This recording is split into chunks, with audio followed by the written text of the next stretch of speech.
Most of us have that little voice in our head. You know the one I'm talking about. The one that says, you're not ready, you're not enough, that you need to stay in your lane. My guest today heard it too, and for a long time he listened. He was the quiet, behind-the-scenes IT leader doing the work, but wondering if he'd ever be seen. Until one moment changed everything. It was the moment that he decided to bet on himself, and boy, did that bet pay off big time. My guest today is the CEO of Wolf Executives, where that organization helps leaders and companies transform from the inside out. And in this conversation, you'll hear exactly what lit a fire under him, and you'll also hear us discuss modern leadership and why we both kind of think that too many leaders today get it wrong. We're going to go in head first in this inaugural episode, and you're going to leave rethinking what leadership even means. This is the Mic Drop, part of the My Friend in HR family, where we're on a mission to strip the corporate gloss off of leadership talk and bring the human back to HR. Give you the kind of conversations that make your career and maybe your workplace just a little bit better. Are you ready? All right then, let's get to work.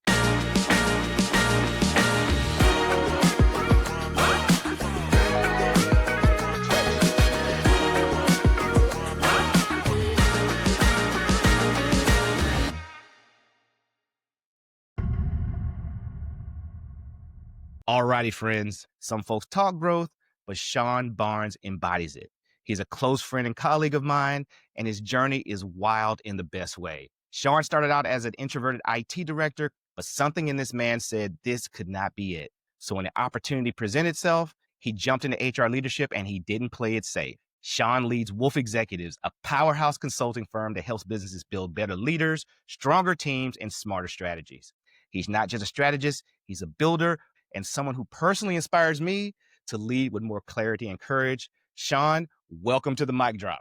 How are you, my friend? Man, that is an opening. I cannot thank you enough for the opportunity to be here, and really looking forward to us chopping it up. Thank you. And we're going to jump right into it because, as you know, you and I are very passionate about building people, building organizations. And there's just some things that the average employee and average leader doesn't know, isn't aware of, or doesn't have the courage to face. So we are going to give them the tools today to face those challenges head on and take their leadership and their careers to the next level. So you ready? Yes, sir. All right. So we always talk about leadership. Every time you and I get together and we have coffee, no matter, we might start talking about sports, we might be talking about cigars, but eventually we end up talking about leadership and leadership competencies. I think modern leadership is very broken today. And I think one of the single biggest mistakes that senior leaders make in today's corporate environment is that they feel that empathetic leadership is something that is like touchy-feely, hippie. I don't have time for that. We have aggressive goals to make. What is your take on that mentality in terms of empathetic leadership? I think empathy is important as a leader. However, I also believe there is a spectrum. You can be absolutely cold, calculated, and robotic, and you can also be over here on the other end of the spectrum and lean into empathy so much that you pour yourself into every single person. And when people are operating below the line in that dark place, they can pull you down with them, so much so that you actually don't get anything done. So we have to develop skills around how we can balance and operate on this spectrum, because we do have to get things done, but we also need to lean into caring and kindness and candor and empathy. So learning to develop skills on moving back and forth to achieve an ideal outcome is really where we need to focus our energy and efforts. So I remember talking to a leader once, and I actually made the comment, they were very cold, they were very cold. And don't get me wrong, I don't believe that every leader has to give an employee a hug, right? As a matter of fact, in some states, you probably don't want to do that. But again, distinguishing between being overly sympathetic, being responsible for the employee in terms of oh, now you're their social worker. How do you draw that line, especially when it comes to your own personal management style, when trying to show empathy, but still got to get the job done? This is where I think it's important to have some sort of understanding of different behavioral styles. And there are countless assessments out there, PI and DISC and Berkman and Enneagram. They all kind of do the same thing. But what's most important is that you have a level of awareness that other people have different behavioral styles. When you have that level of awareness, you know where you fall and you know where other people fall. It makes it easier for you to connect with them in the right way, because people that are highly energetic and fun and full of energy, you might want to connect with them in a certain way. Those are the people that are going to get excited, and you might bring them in for a hug. Hey, yeah, let's get this done. And then you have the other people that are usually more introverted and conscientious and direct, like, hey, this is what we got to get done. So this is also an area where you have to find that balance and understanding people. And I know this is going to sound weird, but viewing them as data sets. I know that Jason operates over here. I know that Sally operates over here. I'm going to connect with them in the way that they need to be connected with. And I know that sounds a little bit weird, touchy-feely, but it's all about being adaptable to the people on your team so that you can create that connection with them. Right. I think it's important to form some kind of connection with your team, right? Because one of the things that's always a challenge is, especially when people get promoted, and I said this in my last episode of My Friend in HR podcast, where once you're promoted to leadership and you're promoted to manager, you are no longer responsible for getting the job done. You are now responsible for the people who actually do the work, the team that actually accomplish the day-to-day feats. In your experience, and as you've partnered with a number of organizations, are there some surefire signs that let you know that this leader might actually be out of touch with their team? Oh, yes. We're going to get deep. We're going to get deep, man. We are. And before I get to that, as far as them being out of touch, whenever we talk about modern leadership being broken, I think a lot of organizations try to create a structure that's as flat as possible. You're the best engineer in the room. Now you're going to manage all of the engineers. Oh, but by the way, you also have to keep drawing tools and designing systems, and then also leading the people. So companies need to understand what leadership is and what an individual contributor is and set people up for success, because far too many times you get promoted into a leadership role, but the expectation from above is that you still need to do the thing. Right. And so this comes into educating most senior leadership on how this needs to work, but that's another topic. Now, whenever I think about leaders being disconnected or detached, what comes to mind for me is really the executive sitting in the ivory tower running the business by looking at spreadsheets and PowerPoints. And over time, they lose touch with what's actually going on in the company. And no, doing a once a year tour to sit in for a couple of hours at one of your locations does not get you in touch with what's going on in the business. I understand as you ascend in more and more senior leadership ranks becomes an increasingly finite resource. So you have to allocate it in the right way. Some signals to know that you are becoming too out of touch is when the numbers in the spreadsheets aren't aligning with what's going on, or you can't quite figure out what the driver is of the numbers moving in the wrong direction.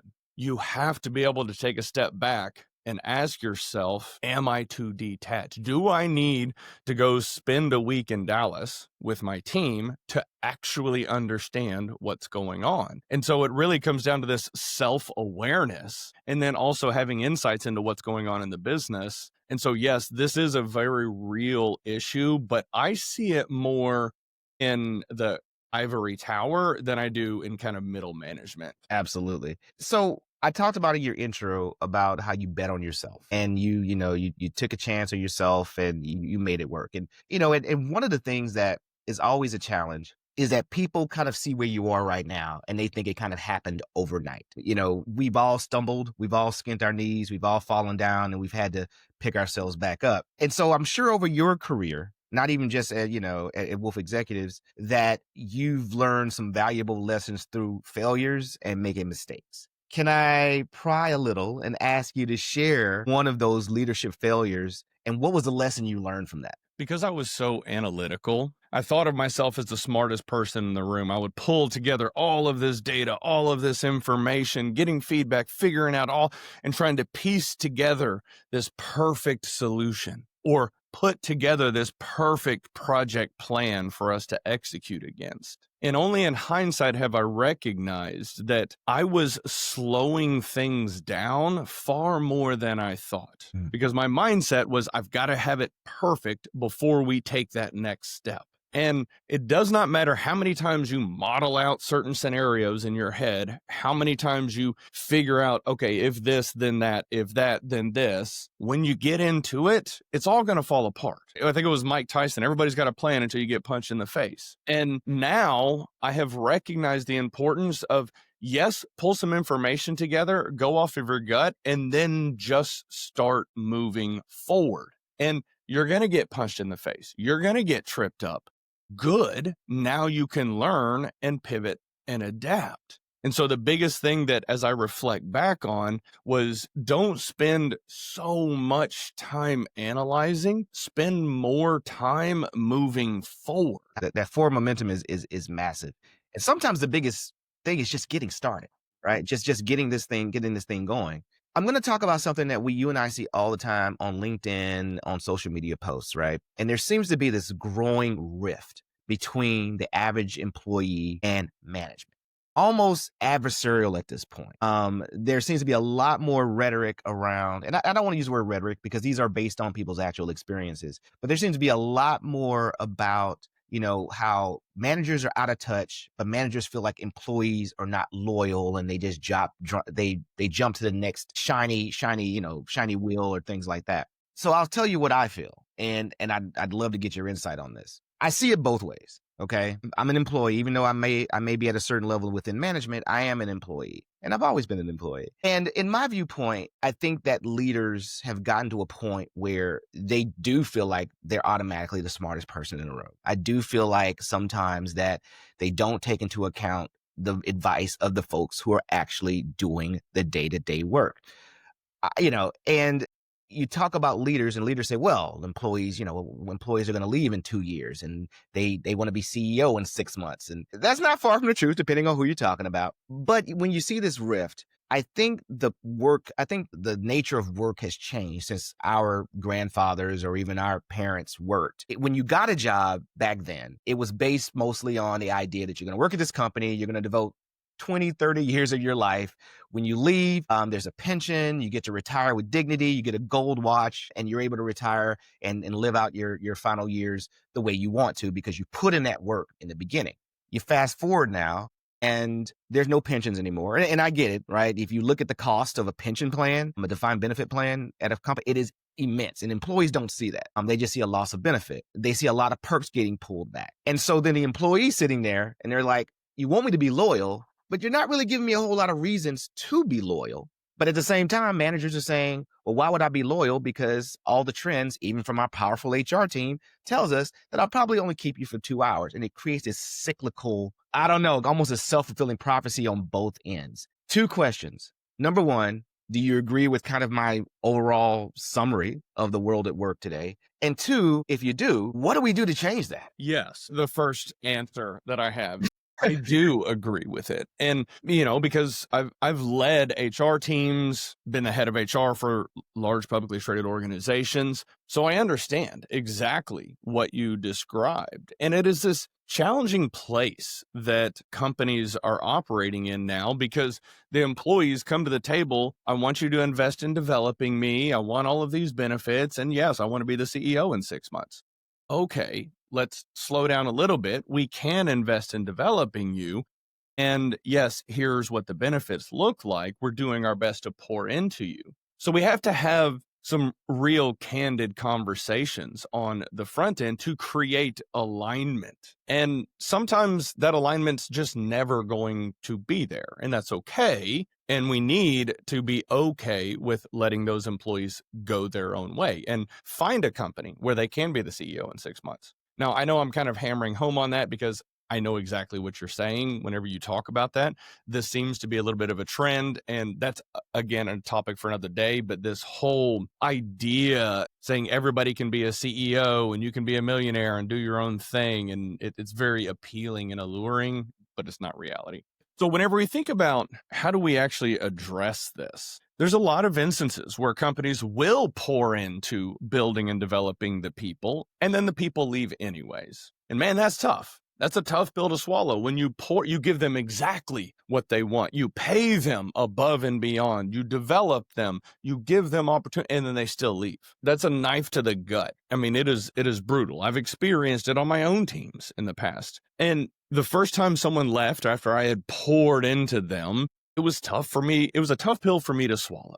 But they ended up going on and doing more and more bigger things. And as I watched, I actually had this appreciation because my mindset has shifted over the years. Yes, I'm going to pour into people and help set them up for success and create opportunities. And if they grow within our organization and have even greater impact, cool, we're winning. If they go find another opportunity where they can continue to grow, create greater impact, and provide for their family, cool. I've played my part in helping them be successful. Now, this takes us shifting into more of an abundance mindset, because if your star performer leaves and it crushes your company, you are failing as a leader. This is where we get into building that bench. You need to be investing in developing all layers of your organization, because if they leave, cool, now we have an opportunity for that next layer down to step up and grow. So it should be this mindset of how can I elevate every single member of my team at every layer in the company. This goes back to the abundance mindset that not a lot of leaders have. Now, one thing that I do want to touch on, and I'm actually going to pose this question to you, is we have all of these employees that live their life and complain about the company's not giving them resources, not investing in them, on and on and on. We can make some assumptions that at some point, those employees expressing those grievances found themselves in a senior leadership role and then are not giving the people beneath them the opportunities that they themselves wanted. So this is something that I'm still wrapping my head around trying to understand, but I'm curious what your thoughts are. I mean, to be honest, I call it corporate hypocrisy, right? I mean, look, we can't get so full of ourselves as leaders to not realize that we are where we are because someone somewhere gave us a chance. Someone invested in us. Someone looked at you and said, hey, I'm going to elevate you to this position because of X, Y, and Z. It could be for a bunch of great reasons. Maybe you've done your time and you've cut your teeth and you've done the work and it's time to get promoted. Maybe you were just the last person on the sinking ship and they didn't have a choice because everyone else has abandoned ship.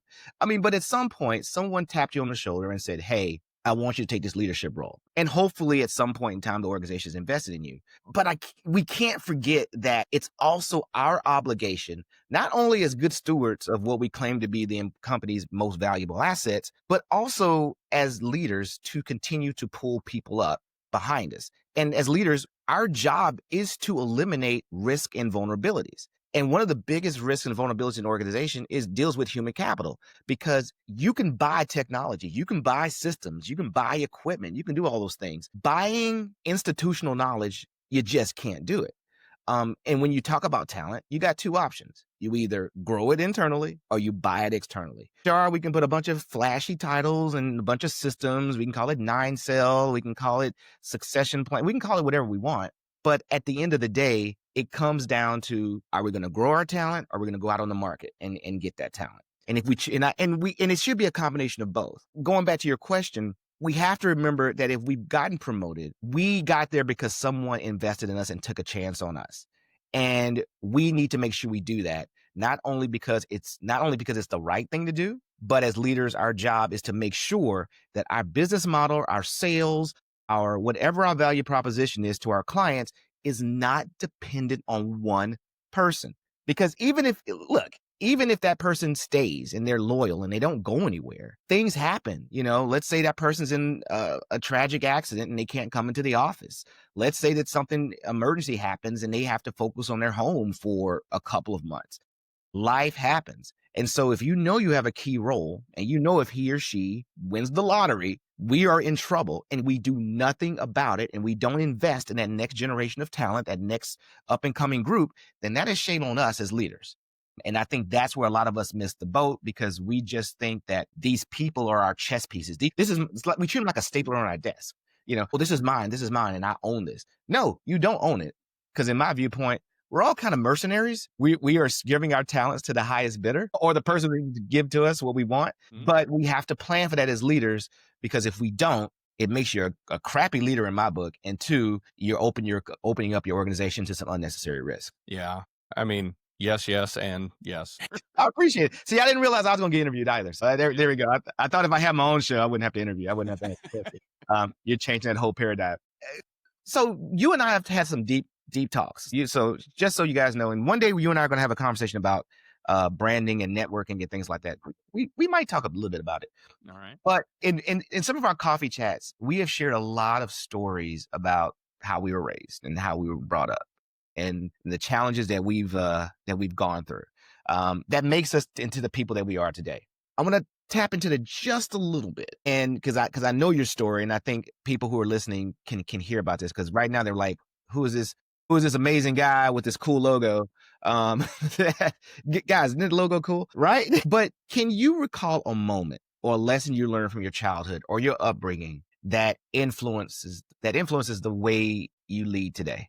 Oh, all right. I asked that question knowing how you're probably going to answer it, because I wish I had popcorn, because this is such a great.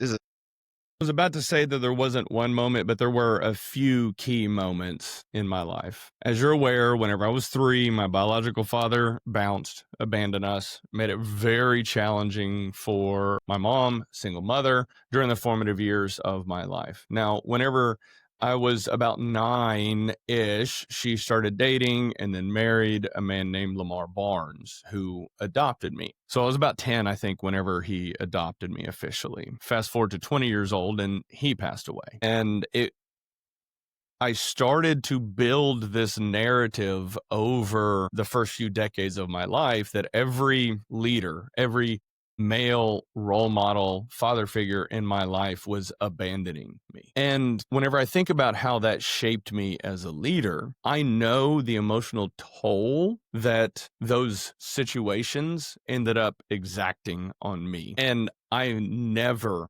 ever want any member of my team, anybody that I know or that I'm close with, to feel like I am abandoning them. This is a double-edged sword, because when you lean into everybody and pouring everything you have into everyone around you, it is exhausting, and you end up stretching yourself too thin. You have to find this balance, and you have to fill your cup first, and then everything else overflows into those around you. So to pull all that into how does that shape me as a leader? Servant leadership. You have the book on your bookshelf, Leaders Eat Last. This is my mode of operation. The people on my team, ever since starting Wolf Executives, have made more than I do by a very large margin, to be honest. And I think they truly value and appreciate, and they give me their all, and I'm giving them my all. But very few leaders are going to lead that way, because it can crush you. And what I've seen, some of the highest performers, the people that are the strongest leaders, people have a tendency to think that they have something special about them. And I'm going to argue that we're actually broken. We don't have an off switch. And again, this can crush you, but when you pour everything you have into everyone around you, it is the most fulfilling thing that you can ever do in your life. Wow. So again, thanks for sharing that, right? It's one of those things where understanding where someone's come from helps you understand their journey into the person that's in front of them right now. And I mean, like I said, just to kind of share a little bit, about my story, in contrast, I had 2 parents, both biological parents, but we were like a family of 8. So 4 boys, 4 girls, massive, massive family. And it's one of those things where, we lived in what would be considered the projects. That was my first memory as a kid. But it's so funny because when I reflect on my past, I did not know we were poor. And that was the magic of my mom, right? The strength of my mother. And we both come from very strong women who overcame insane obstacles, but still made miracles happen all the time, right? My mom helped shape me into the person I am, and one of the things that I remember about my mom is that So I mentioned we have, having 8 siblings. Well, 2 siblings have passed on. And, being a parent myself, people always say that the one pain that should never exist is, the pain of a parent having to bury a child. And now that I have a kid, I can't fathom going through that, much less twice. And my mom, who is the matriarch, if you ever met my mom, she's that Louisiana Southern belle. She's always speaking polite. She's always, talking about, hey, give glory to the man upstairs. No matter how many successes you get, understand where your blessings come from. And that statement right there is one of the things that I've held near and dear to my heart since I kind of got into this corporate game. Because when you're trying to climb that corporate ladder, Shawn, when you're trying to make things happen and get promoted and get increases and get great titles and things like that, and you get them, the world, and sometimes your boss in your organization will try to make you think, it's almost a Jedi mind trick, that like they are your great benefactors, that you owe everything to them. And let's be clear. Yes, you should be thankful, right? You should definitely be thankful. But when my mom told me that, she was like, yeah, son, yeah, you'll have great bosses, you'll have great companies and things like that. But understand who's really blessing you. It's not necessarily your boss. It's not necessarily your company. The man upstairs is using them to bless you. And when you feel like you belong to something bigger, and this is not meant to be a pulpit, for those folks who may have different faiths or whatever the case is, whether you believe in karma or positive energy or just putting goodness into the world and it coming back to you, just understand that when you aren't beholden to an individual or an organization and you feel beholden to something bigger, it's actually pretty freeing to make great choices for yourself. And you don't feel as shackled as you would be, as you feel like, oh, all of my success is tied to my boss. And when my boss were to leave, I'm totally, totally screwed. So yeah, so my mom kind of poured that into me growing up. And I find myself as I get older, reflecting on the words that she and my dad kind of instilled on me, which kind of helps me become kind of the person that I am today. So thanks for sharing that little piece there. Let's switch gears just a little bit. You hit it on this earlier about leaders sometimes feeling like they have to be the smartest person in the room. And I think, again, I think it's really a false narrative, these leaders who walk around like, oh, I'm invincible and I'm the smartest person in the room. And when they make obvious mistakes, like they refuse to take any ownership, right? The cool thing about being at the top of the echelon of that top box is there's a lot of people below you to blame if you need some smoke screens, right? But in your opinion, how important do you think it is in this day and age for leaders to admit their mistakes, and what impact does it have on their team if they are able to admit when they themselves have made a mistake? These leaders try to posture themselves as, I'm the smartest in the room, I'm the tip of the spear, I'm the best there is, type of a thing. And then when mistakes happen, they point blame to every other person on their team, and they forget that it's their team. And when you actually start taking accountability, the people on your team, and many times your peers, will actually appreciate and respect you even more, because ownership and accountability are becoming increasingly rare in business. When somebody actually steps up and holds themselves accountable and acknowledges, this was my call, I made a mistake on it, and here's how we're going to fix it. All of a sudden, everybody in the room, everybody around is like, all right, I can appreciate that. We are all just human after all. But they live in this perpetual state of, I'm perfect and everybody else is the problem. And that mindset actually erodes the trust that other people have with them, because they view them lesser, because they're posturing, they're positioning.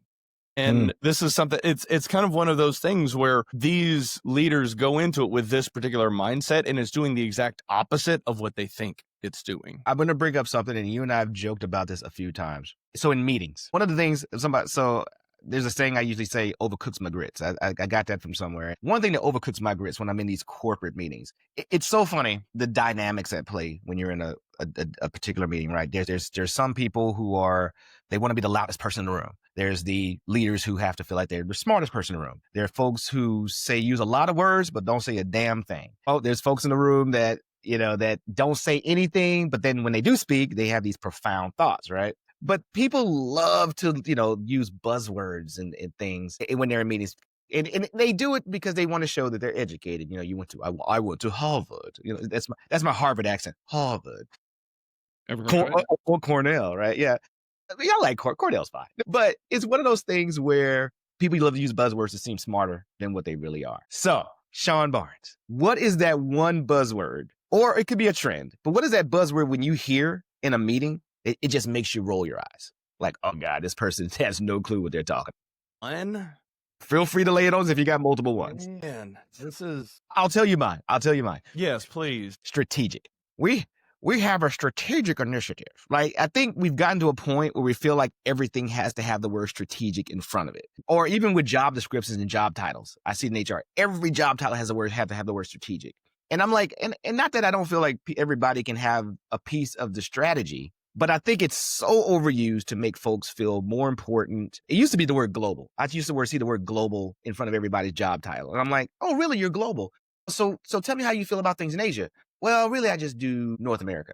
But your title says global, And so global and strategy, I think, are two terms that are just overused way too often. I mean, I think we could come up with a laundry list of these terms, but what I just can't shake, and it's not necessarily a term, but when people do nothing but brag about their MBA, it is a part of it is who they are. Every single meeting, oh, whenever I got my MBA, and then I've known people that have gone and gotten their MBA and failed their way through it. That's a whole nother topic, and still somehow got the degree. And then they come back and then they start using terminology, talking about P&Ls and margins, and like, I know you don't know what that means. Why are you using it in the conversation? It just walks all over me. The whole topic of MBAs, this can be a little bit contentious. I see value in getting an MBA, but what I think happens is you have far too many people that they get out of high school, they get their 4-year degree, they go get their MBA, and then they go get dropped in somewhere, and they know nothing about business. They have this declarative knowledge. I have read this book, therefore I know financials. Okay. I have built a company, therefore I understand financials. That's declarative knowledge versus procedural knowledge. Very different. Now, the people that I've known that came out, got their degree, started working, spent years in business, and then went back and got an MBA. Now they have all of that historical knowledge and life and business experience to pull upon to extract the most out of the lessons learned when getting an MBA. But I'm sure that you know of some people where an MBA is their absolute identity. There was a CIO early in my career, like the dude wouldn't shut up. Every single, whenever I got my MBA, in my MBA program, I learned that wears me out, clearly. And not a word or phrase. I know I went way down a rabbit hole there. No. That's probably one of the things that torques me up the most. No, it's true. And it's going to lead me to my next question, because I'm going to go ahead and do away with my teleprompter for a second and go off script. So when you look at today's workforce and the value of a degree, right? It seems like that's shifting, because I know when I was coming up, I'm a Gen X. I know you claim to be a millennial. I don't believe them, guys. Again, hey, listen, go in the comments. Do you believe Shawn is a millennial? Anyway, it's the beard, man. It's the seasoned beard that gives you more ties. I think, yeah. But nowadays, it's becoming more, the question of the value of the degree becomes more and more of a topic, because when I was growing up, yes, if you wanted to be in business and if you wanted to climb the corporate ladder, 4-year degree, absolutely had to have it. And if you wanted to become management, got to go get that MBA. I'm one of those folks that you just talked about. Just got my MBA 2 years ago. And that did kind of chap my hide a little bit in terms of like when you're in school and folks who have never spent a day at work want to talk to me about business. And I'm like, nah, that's book theory. That's not real. But do you think that having a degree is as important nowadays as it is to be successful in business? And let's take the entrepreneurship out of it, right? But if you want to be successful in a company, do you think a degree even matters nowadays? Yes, because people that have the advanced degrees place a considerable amount of weight on the value of the degree. Now, if we look at the actual operations of the business, I've seen people with a high school degree diploma and 0 college run circles around those with advanced degrees. And those with advanced degrees would still look down on them because they don't have those 3 letters behind their name. And so to answer your question, yes, there is value, but not for the reasons that you think. When it comes to execution and moving the business forward, I don't think there's as much value in the advanced degrees. But from a relational issue and the whole business politics side of things, yes, there is still value. I was having conversations with, and this was at my former employer. I had 2 of my directors that reported to me we were trying to hire a payroll manager. And we had one candidate that came in and years of experience in ADP Workforce Now, glowing reviews, but didn't have a review. And then we had another person over here with an MBA and 2 years of experience and no work history. And they were leaning towards the person with the MBA. And I was like, whoa, hold on. What? Why are we doing? Well, they don't have a degree. I'm like, guys, I don't have a degree. And y'all both report to me. Like, do you think less of me because I don't have a 4-year degree? I only have an associate's degree?